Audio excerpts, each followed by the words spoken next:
Olá, vamos falar neste vídeo sobre as profecias do irmão Branham, que segundo os inimigos dele, dizem não ter cumprido. Eu quero falar nesse vídeo sobre Branham diz que o homem não iria à lua, e depois em 1969 o homem foi à lua. Também sobre o afundamento de Cafarnaum, que segundo os teólogos, Cafarnaum não afundou. E também sobre a ponte municipal do Rio Ohio. Para falar sobre as profecias de William Branham que não se cumpriram, primeiro nós temos que falar sobre as profecias bíblicas que também não se cumpriram. Quando eu digo as profecias de William Branham não se cumpriram, não digo eu. Eu estou dizendo que as pessoas que não creem em William Branham dizem que elas não se cumpriram.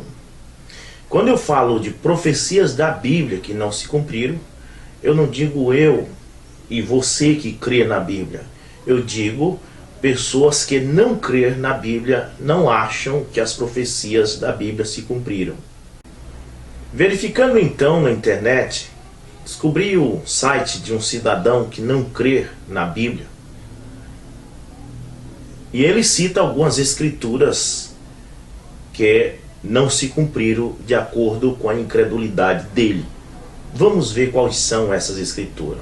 Ele diz aqui, ele cita aqui o Salmo 89, verso 4 e 5, que diz assim: conclui dizer-vos uma aliança com o meu eleito.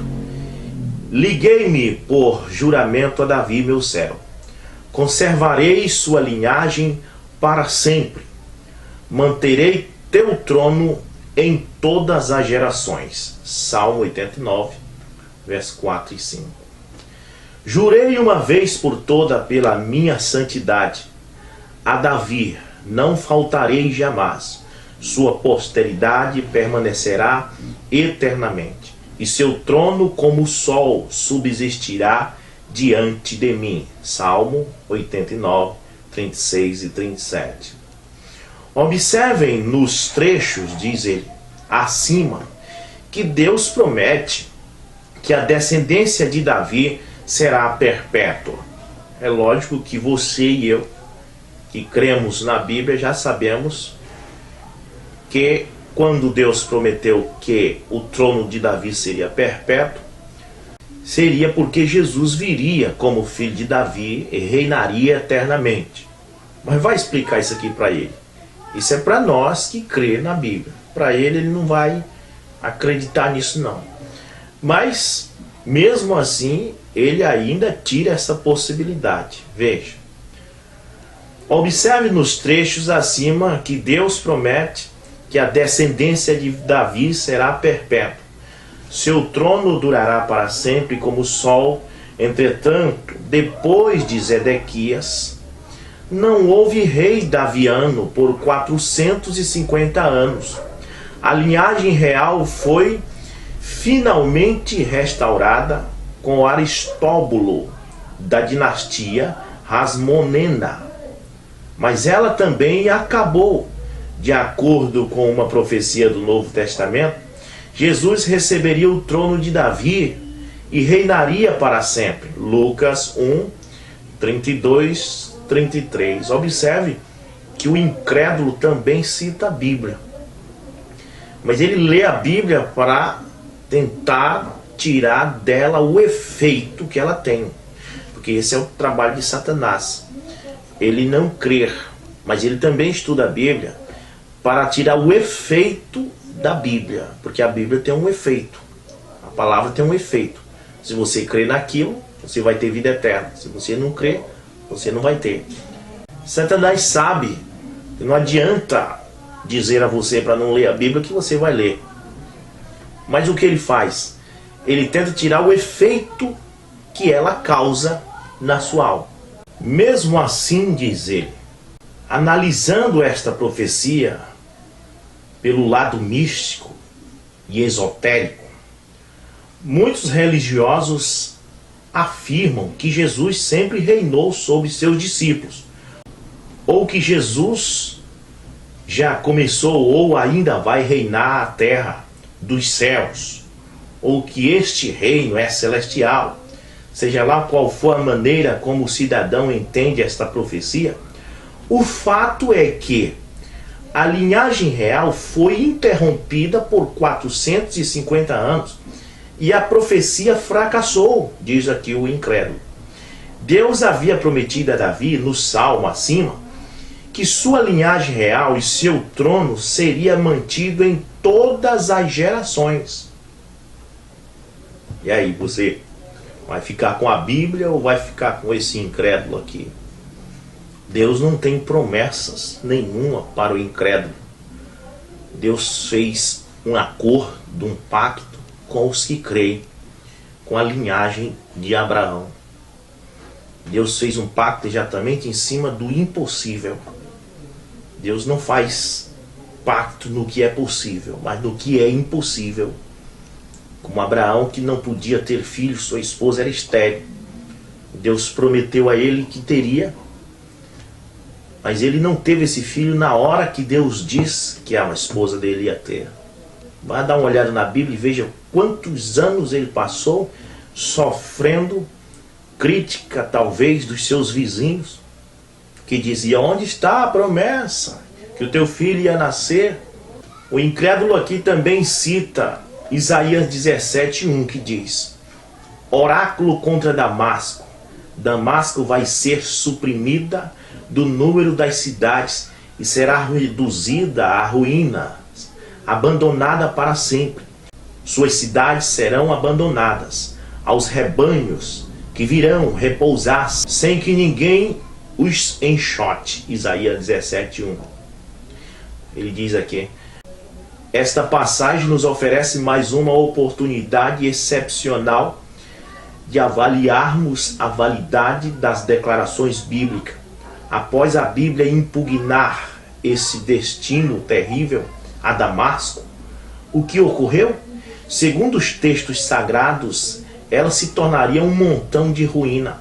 Porém, apesar da maldição bíblica, Damasco, uma das cidades mais antigas do mundo, existe hoje em dia. Está parecendo muito com a profecia do irmão Branham sobre Los Angeles, sobre ele ter dito que Cafarnaum afundou. E os teólogos dizem que o irmão Branham falhou nisto aí. Esse aqui está dizendo que a Bíblia falhou concernente a Damasco. Ela existe até hoje. Não foi destruída, como diz aqui em Isaías 17:1. Ele também cita Jeremias 9:10, que diz: farei de Jerusalém um amontoado de pedras, um covil de chacais, e da cidade de Judá um deserto onde ninguém mais habitará. Jeremias 9:10.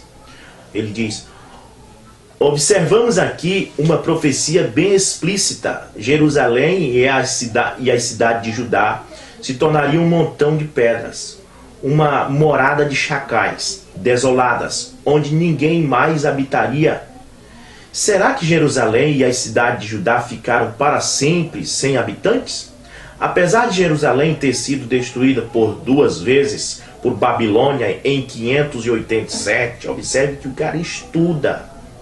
Mas o cara estuda com a intenção de achar um defeito. E aquilo que eu disse, o irmão Branham disse: se você veio aqui procurar um erro, Satanás lhe mostrará o necessário. Então ele diz que ela foi destruída por Babilônia em 587 e por Roma em 70 depois de Cristo. Ela sempre voltou a ser habitada e continua a ser até os dias de hoje. Quer dizer, mas a profecia dizia em Jeremias 9:10: farei de Jerusalém um amontoado de pedras, um covil de chacais, e da cidade de Judá um deserto, onde ninguém mais habitará. Sabemos que isso aqui tem um sentido, a gente só não faz entender. Uma coisa nós sabemos, que não está errado, porque nós temos fé, nós cremos no que a Bíblia diz. Mas talvez nós não sabemos explicar para este homem o porquê que isso aí aconteceu.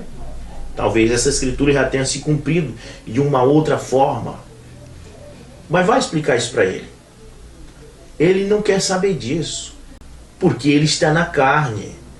O homem carnal não pode compreender as coisas do Espírito.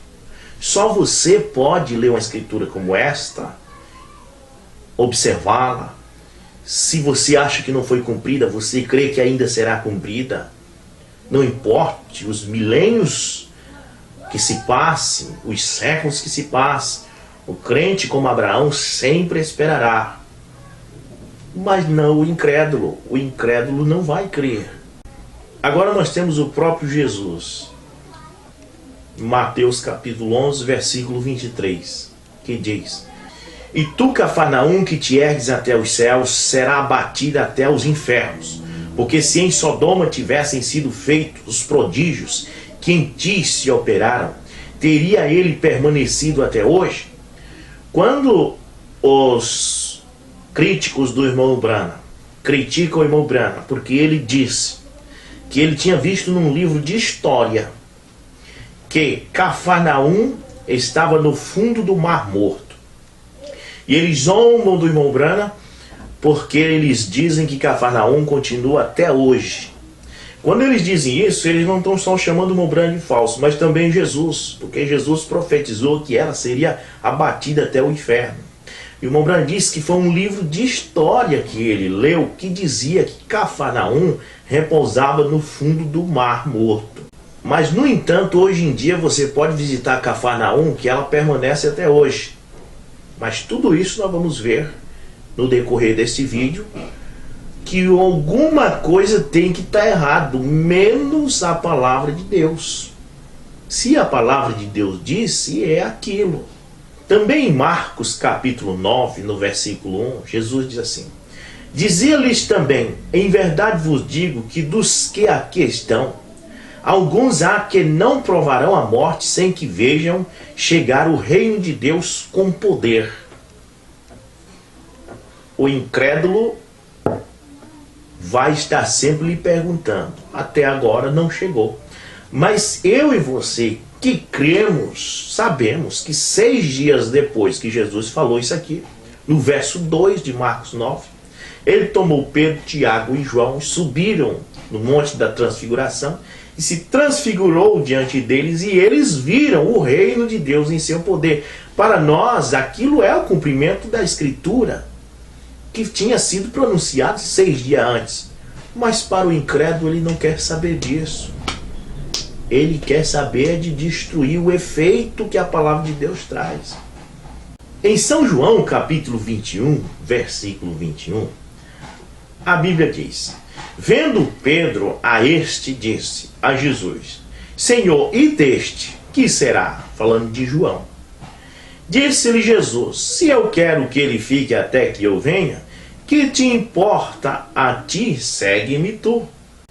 Aí divulgou-se entre os próprios apóstolos um pensamento de que o irmão João não ia morrer sem ver a vinda de Jesus.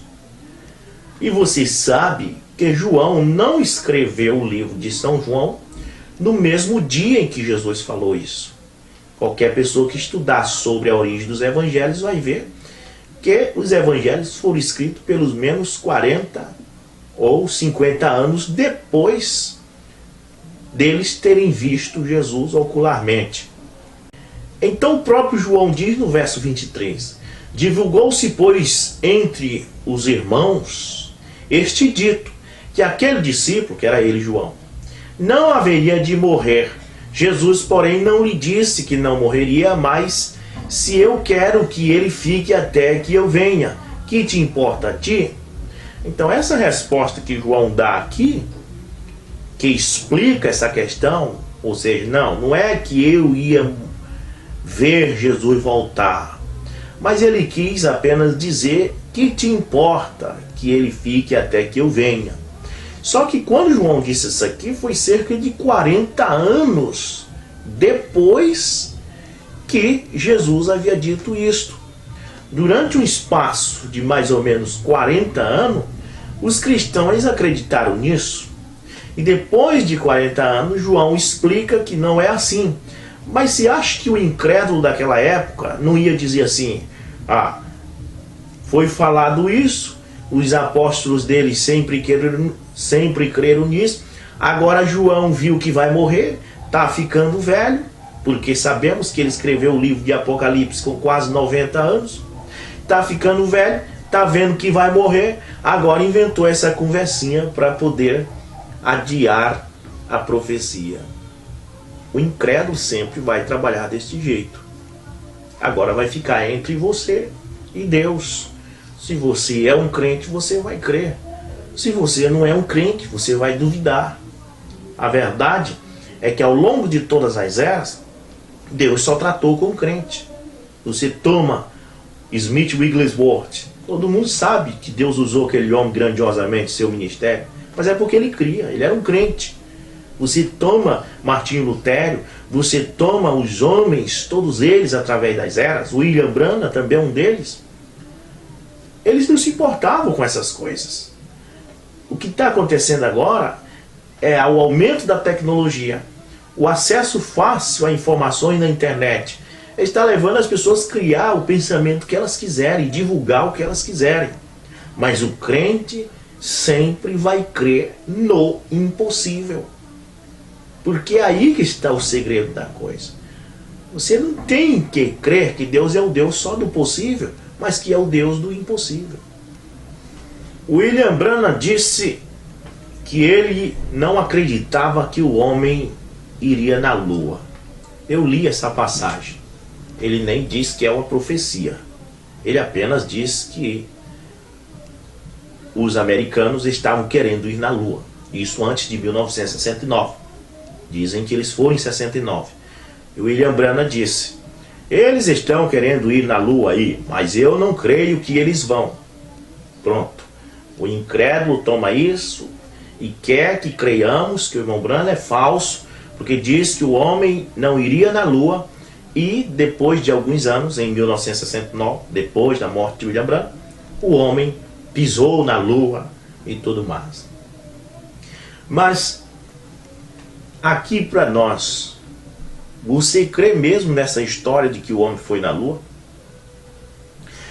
Porque eu até agora não acredito. Porque eu tenho provas concretas de que o homem nunca pisou na lua.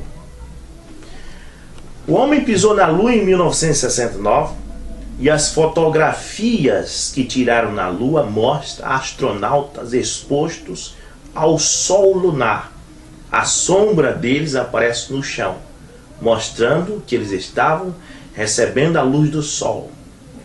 Em 1969, esses astronautas tinham roupas espaciais para suportar a luz do sol na lua, aonde não tem camada de ozônio para proteger os raios ultravioletas.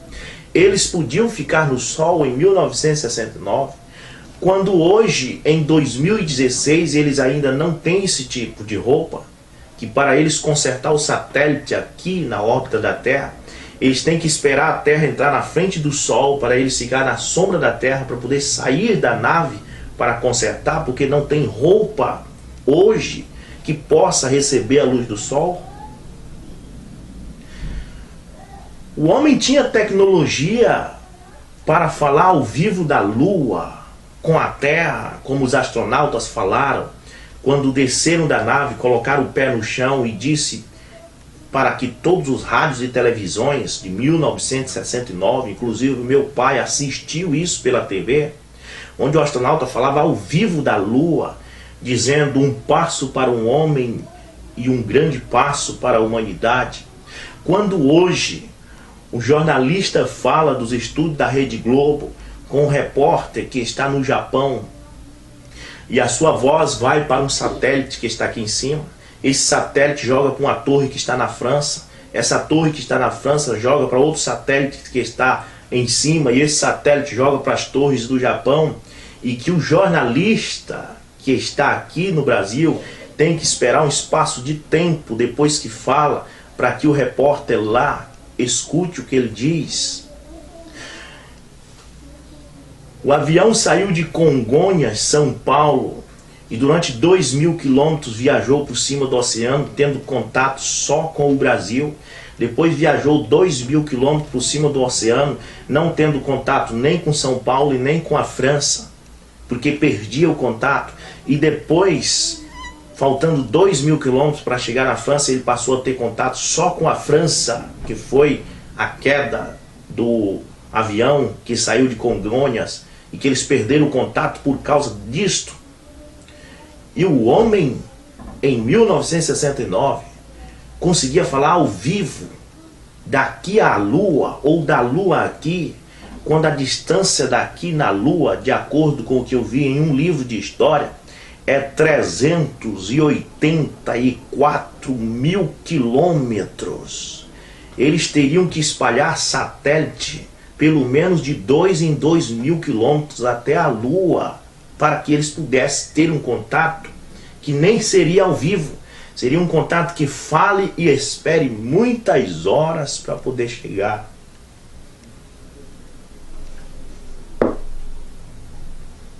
O problema é que Deus está certo, os homens de Deus estão certos, a ciência está errado, a tecnologia está errado, e o mundo acredita mais na tecnologia e na ciência do que em Deus. Depois de Jesus ter dito que Cafarnaum seria abatida até o inferno, e depois de 2.000 anos que Jesus disse isso, o irmão Branham disse: eu vi num livro de história que ela está no fundo do mar. Devo eu acreditar nesses dois personagens, Jesus, que é o meu Salvador, William Branham, que tem falhas, mas trouxe uma mensagem sincera, trouxe o batismo correto, trouxe a verdade cristológica que tinha se perdido em 325, trouxe o verdadeiro ensinamento e o modo certo de você encontrar o batismo com o Espírito Santo? Ou devo eu acreditar num povo moderno que diz que Cafarnaum continua existindo depois deles ter reconstruído a cidade para apenas manter o turismo naquela região? O que você acha? Sim, porque Cafarnaum e suas cidades vizinhas tiveram 2 terríveis terremotos, um no ano 363 e o outro no ano 749, devastando a cidade, e terríveis tsunamis atacaram aquela cidade dentro desses 2 milênios. E você quer que eu acredite que a Cafarnaum que hoje existe é a mesma Cafarnaum que Jesus andou por ali? Depois que sabemos que o mundo busca dinheiro, você quer que eu acredite que os escravos que a Igreja Católica tem é o mesmo escravo que furaram a mão de Jesus? Você quer que eu acredite que aquele santo sudário que enrolou Jesus é o mesmo que a Igreja Católica tem hoje? Ou você quer que eu acredite, que eu sei que eles usam isso como mentira apenas para ganhar turismo? Aí você decide. Eu encontrei na internet alguma coisa interessante sobre Cafarnaum que diz: o historiador do primórdio da Era Comum, Flávio Joséfo, menciona que Cafarnaum envolvera-se na primeira revolta contra o Império Romano. Fontes do Talmud, a doutrina e jurisprudência da lei mosaica registram que uma comunidade cristã certamente existira na aldeia por volta do século II depois de Cristo. No final do século IV depois de Cristo, Egeria, uma peregrina cristã, incluíra paradas na cidade durante suas viagens à Terra Santa. No século VII foram destruídas, mas precisamente em 746, por um grande terremoto, do qual não mais se restaurara. E no século XII, um escritor anônimo refere-se a Cafarnaum como um lugar de pescadores pobres que viviam com suas famílias. Eu, pessoalmente, creio que o terremoto que abateu Cafarnaum até os infernos, como Jesus falou em São Mateus, foi o terremoto de 363. Porque o Mombrana, quando cita sobre isso, ele diz: Jesus disse que ela seria abatida até o inferno, e ela foi abatida cerca de 200 ou 300 anos depois. E encaixa certamente com o que o Mombrana viu. Certamente o livro de história que ele leu falava que foi nesse terremoto de 363 que ela foi abatida até os infernos.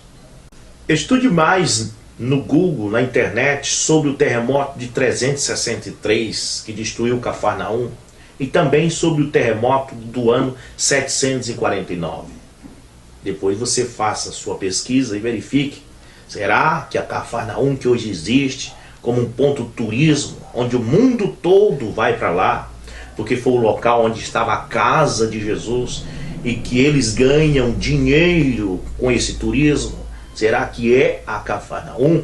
Você prefere acreditar em Jesus Cristo e no profeta de Deus, ou você prefere acreditar no mundo que está em busca de dinheiro? A ponte sobre o rio Ohio foi construída em 1928 a 1929.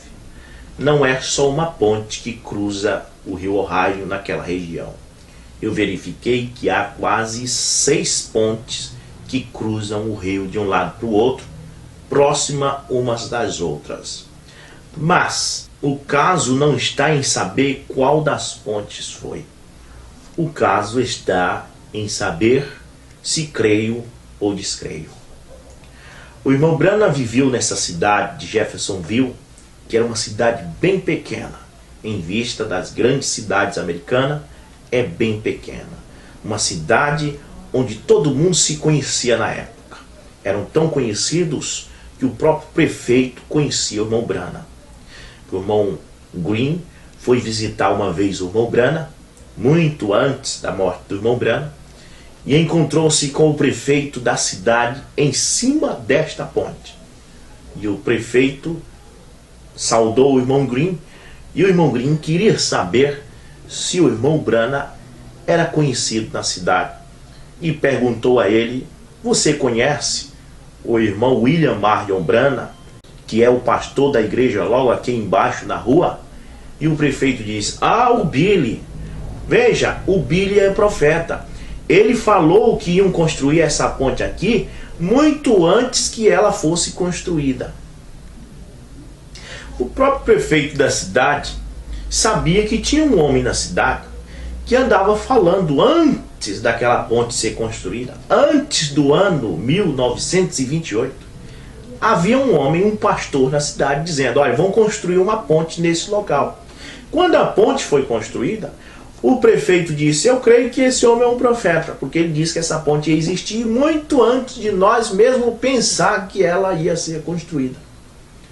William Brana falou que essa ponte ia ser construída para a mãe dele. Em 1948 foi a primeira vez que o irmão Brana falou publicamente sobre a visão da ponte. Isso foi publicada na revista Voz da Cura, em abril de 1948. A revista foi publicada e lançada para todos os cidadãos de Jeffersonville.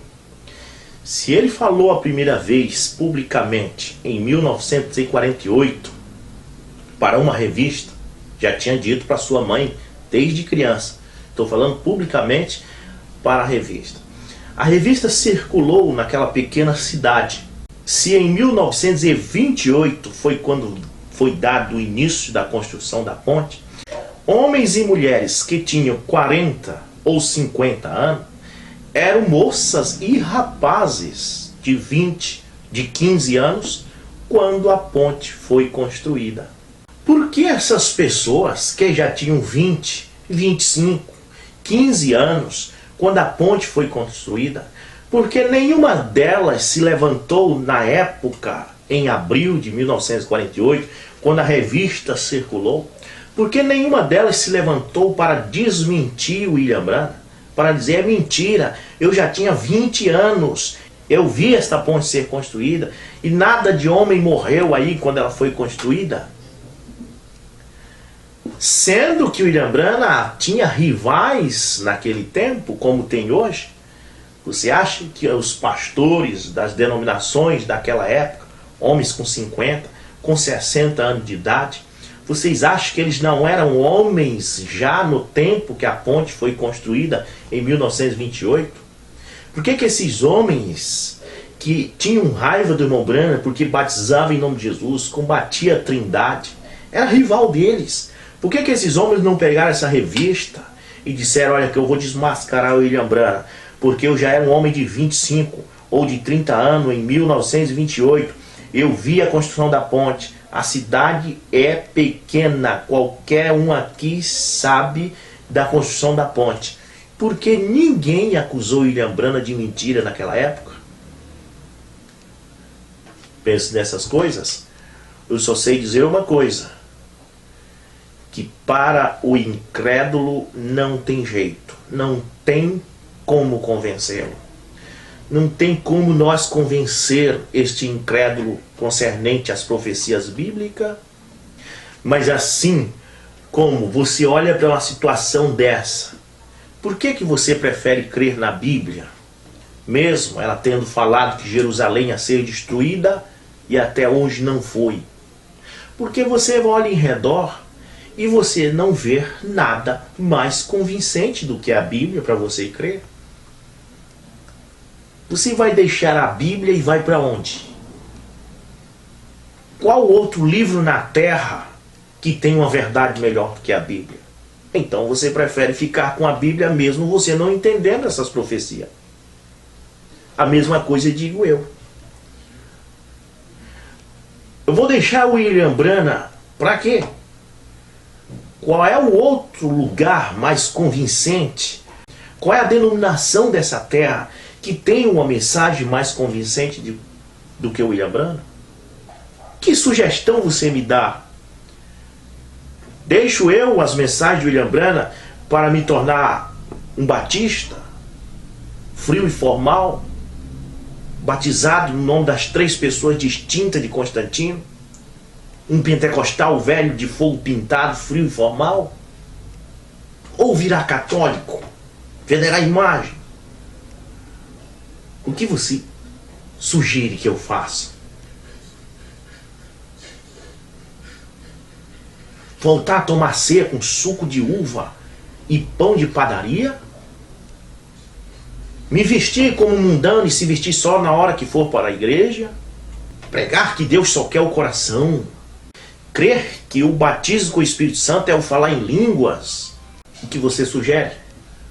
Uma pessoa me diz: deixa o William Branham e vá para Cristo. Mas essa pessoa que me diz isso não foi para Cristo. Ela está numa denominação. Ela é batizada na Santíssima Trindade de Constantino. Ela crê em 3 pessoas distintas. Ela diz que Deus só quer o coração. Primeiro, essa pergunta também pode ser respondida: deixo eu Isaías para ir para Cristo? Ou eu creio que o livro do profeta Isaías me coloca em Cristo? Devo eu deixar o livro de São Lucas, o livro de Marcos para ir para Cristo? Ou eu creio que o livro de São Lucas e de Marcos me guia a Cristo? Devo eu deixar as mensagens de William Branham para ir a Cristo? Ou creio eu que as mensagens de William Branham me guiam a Cristo? Porque até agora as denominações não estão guiando ninguém a Cristo. Estão guiando as pessoas ao inferno. Estão cada vez mais se afastando da palavra. Estão virando boates, rock, forró dentro das igrejas. Eu creio na mensagem de William Branham do jeito que creio no livro de Isaías. do jeito que creio no livro de Malaquias. William Branham não é Jesus Cristo. William Branham é um profeta como Isaías, como Malaquias. E se crer num profeta me faz um idólatra, então quem crer que Isaías foi profeta é um idólatra. Eu ainda creio que William Branham, como profeta de Deus, é uma boa opção. Jesus Cristo é o Senhor e William Branham é o seu profeta.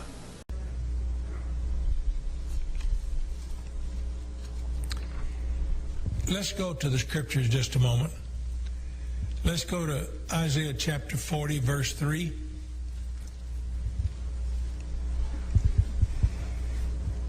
The voice of him that crieth in the wilderness, prepare ye the way of the Lord, and make straight in the desert a highway for our God. Now, how many of you know that's talking about John the Baptist? Amen. Now, how do we know that? Because John later testified to that himself. Matthew, Mark, Luke, and John, all four write about it. What about when Zacharias and Elizabeth were wanting a child, and they were seeking God for it? And it became Zachariah, who was one of the priests, it became his time to go behind the curtain into the holiest of holies and offer a sacrifice. And he got in there, and there was an angel there.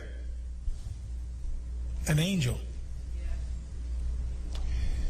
that told Zacharias something was going to happen. And it so shocked him that he became speechless. And when he came out, he couldn't even tell him what happened. You remember the story? Yes. Or must I go into detail of it? You know, and all I'm going to suggest you read this in Matthew, Mark, Luke, and John.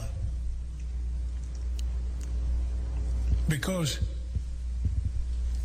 Zachariah and Elizabeth no doubt talked about this until John the Baptist was born. And the reason I suggest that is because when John the Baptist was born, everybody gathered around. What are you going to call him? Zachariah the second or third or fourth or what he was? He wrote, he should be called John. You don't have anybody named John in your family? But he couldn't speak until then. But when he wrote that out and named the child John, then he could talk. How many times do you think that it was possible that Zachariah and Elizabeth took John the Baptist up on their lap and told them the story? You know, son, before you were ever born, your dad went one day to do this, and the angel of God met him. Told him to name you John. And there's a whole chapter in one of the Gospels telling what that angel had said to Zechariah and what Zechariah had said. And, you know, later on, they killed Zechariah. You ever tried to figure out why or think about why? It's because when Herod put out the decree that all the children were to be killed, somebody remembered, hey, there was a time when that priest said that an angel came to him and told him that a boy would be born. And you know what? That's so unusual. He's probably that boy. And they went looking for John the Baptist and his mother. And Zechariah wouldn't tell them. And Jesus is the one who later said on, you killed Zacharias between the door and the altar. Did you know that? They killed him. But when John the Baptist and his mother fled to the wilderness, they wanted to know where he was. But John the Baptist was about 7 years old or younger. Do you think that was the only supernatural thing that happened? An angel came and stood in that behind the holiest of holy curtain with Zechariah and told him that? Or do you think that Zechariah and Elizabeth had other experiences with John the Baptist? You don't think that Joseph and Mary after Jesus was born, didn't meet this couple somewhere and talk to them about, you know, Mary, do you remember the day that you came to my house and you told me that you were and that my child John leaped in my womb? Don't you think those people talked about that? Would you? Would you have talked about it? Therefore, them being cousins, do you think there's any possibility that Jesus and John knew each other as children? Or do you think John lived in Jerusalem and Jesus up there and they never saw each other, never heard from each other? Is there a possibility that here's John baptized on the river and they're talking about him in Nazareth, said, hey, do you hear that guy down there? Yeah, that's my cousin. Yeah, I remember the story of his father when he met an angel in the holiest of holies. Come on, folks. Come on. Amen. I'm telling you this because I want you to see that the same thing happened in Brother Branham's life. Yes. This thing wasn't done in a closet. I can prove that. First time I went to Jeffersonville, one of the first things I saw when I come across the river was I saw a picture of a mayor. Can we put that up on the This is a billboard I saw. Richard Vissing. Welcome to me personally. Amen. To Jeffersonville. That's the way I took it. Because I went to see him. I wanted to know what he thought about William Branham, the pastor of the church about 8 blocks down the street from downtown. And you know what he said to me? Billy's a prophet. We've known he was a prophet since he was a little boy. He told us that bridge over there was going to be built. The one you come across, he told us about that bridge being built before it was ever built. Now let there be no other details about that bridge. That ought to prove that there was something in Brother Branham's life as a child. And if you read it concurrently together, he was carrying those buckets of water, and that man talked to him, never smoke nor drink nor defile your body, and it scared him. He told his mother and father about it, and from 4 days to 2 weeks later, he's playing marbles somewhere with his brothers, and he looks up and there's some movement down in the wilderness in between where Brother Branham lived and the river. There were some trees and wilderness, Brother Branham called it. On down closer to the town and the bridge, there was the boat company was there where they built barges. It's still there today. And Brother Branham looked up and he saw some movement in that wilderness. He looked and he saw a big bridge being built. Let's see if we got a picture of that. And it became this bridge. Now, on this side is Indiana. And you go across the bridge and that's Louisville over there. And it joins into 2nd Street. So people used to call it the 2nd Street Bridge. Bridges are over here on this side. There was a railroad bridge over here. But later on, the big 4-lane bridge, it was named the Jack F. Kennedy Bridge, was built. But this one was the one that people came from Louisville to Jeffersonville on. They estimated before the Jack F. Kennedy Bridge was built that about 25,000 cars a day crossed that bridge. But the day that Brother Branham was baptizing in the Ohio River, June the 11th, 1933, and we figured that date out because Sister Branham and I sat down together and I had talked and interviewed some people that were on the riverbank that day, and some of them were still living, and I had the privilege to meet them and talk to them. And Sister Branham told me that she was there and she remembered it was so-and-so's birthday the day before, and we figured it out on a 1933 calendar that it was June the 11th, about 2 o'clock in the afternoon. Now, Brother Branham had that meeting, and he was baptizing, he says, the 17th person, but somebody probably can't find who that was or exactly what it was. They'll want to question that. But anyway, Brother Branham was baptizing that person. And I estimate, from what I've calculated from all of them, there was about 4,000 to 5,000 people sitting on a riverbank. Well, now, why was there that many people in Jeffersonville on that day watching a water baptism? Well, you see, just across this bridge is Louisville, Kentucky. And you know what? People on Sunday afternoon used to didn't go to the baseball game or the football game. They took a walk across the bridge. Nice sidewalks on both sides. It cost 35 cents for any vehicle drawn by an automobile pulled by 3 animals.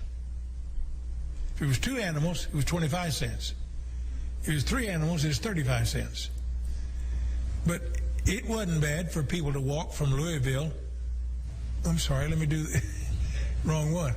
Walk across this bridge. And walking across this bridge, you can look off the bridge and see the baptismal service taking place there.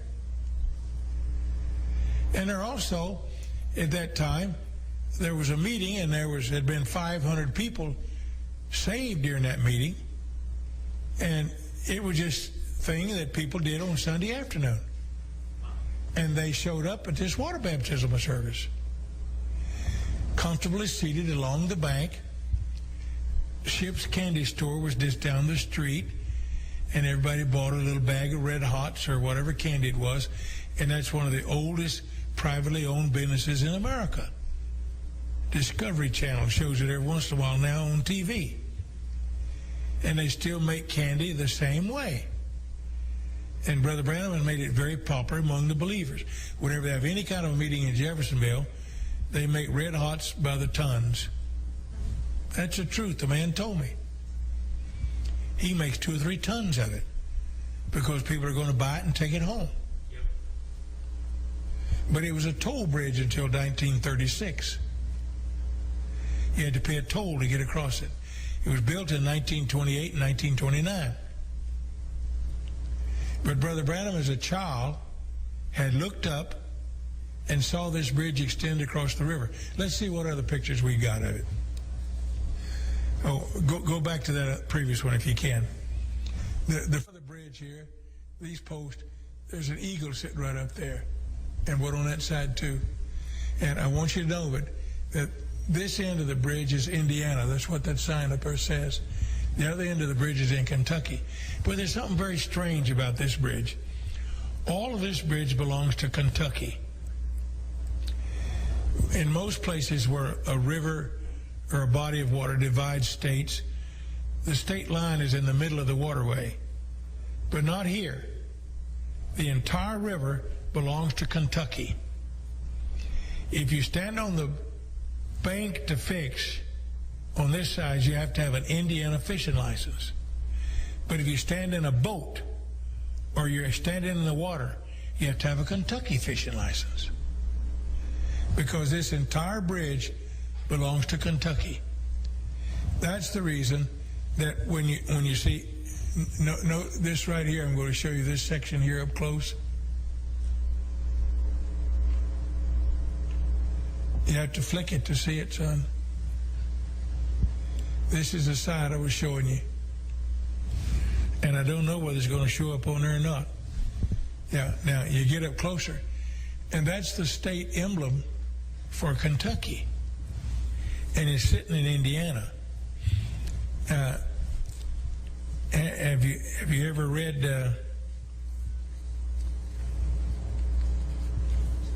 well, I don't want to quote it wrong.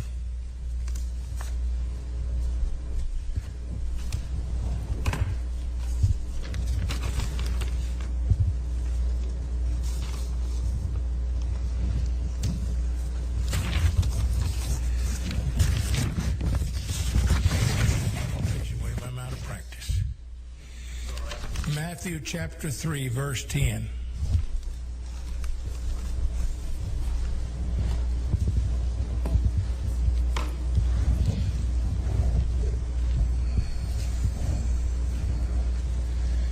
And now also the axe is laid under the root of the trees. You ever heard that verse before? You know who's that's talking about? John the Baptist. Let's go back to the picture of the bridge. What's this man doing? Laying the axe to the root of the trees. Oh, now, Brother Green, you're trying to be super spiritual there. No, I'm just saying that's a coincidence. I didn't build it. I didn't design it. Know who the architect was, but somebody came up with that state seal for the state of Kentucky, where Brother Branham was born. Come on. Amen. Let's look at the next thing. You're going the wrong way. Go on. Now, this up here says something about the Louisville Municipal Bridge, built in 1928, 1929. That's what that says. Let's see if there's another one. Now, Brother Branham, when he first saw this bridge, he was up the river, and I'd say that would be to the east. And this is the view that he saw of the bridge. It starts on this side and went out there. Now, Brother Branham himself one day took me in his car, and we went to the end of the bridge here, and there's a power plant right here. And we were down to the river, walked down the bank, stood there, and looked at this. And do I have a clear picture of it, the next one?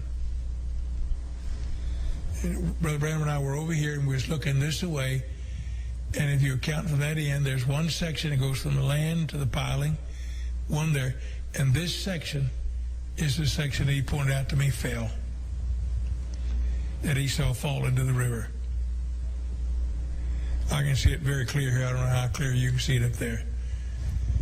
But Brother Branham himself personally told me that. Just like the mayor had told me a few months before that he believed Billy Branham was a prophet because he told him about this bridge being built before they ever built it. Now, there's a question about the days, the years, how long it was. But you know what? Brother Branham, as a little boy, playing marbles, saw the bridge, told his mother, told others, even told him that he saw a portion of it fall, and counted the men that fell into the river. Now then, because these people cannot find that in the newspapers or in any magazines or any historical record of it, they want to say that it didn't happen. So the prophecy was false. Well, you know, fact enough that it was built. And it was a little boy that told him, not just his parents, not just believers, but the mayor told me himself. Amen. That he believed Billy Branham was a prophet because he told him about that bridge before it was ever built. The mayor was older than I was, so I never questioned the dates, the years, anything else. And it was not until 2 years after Brother Branham was gone that I went up and even discovered these things on the end of the bridge. But the day after Brother Branham showed it to me,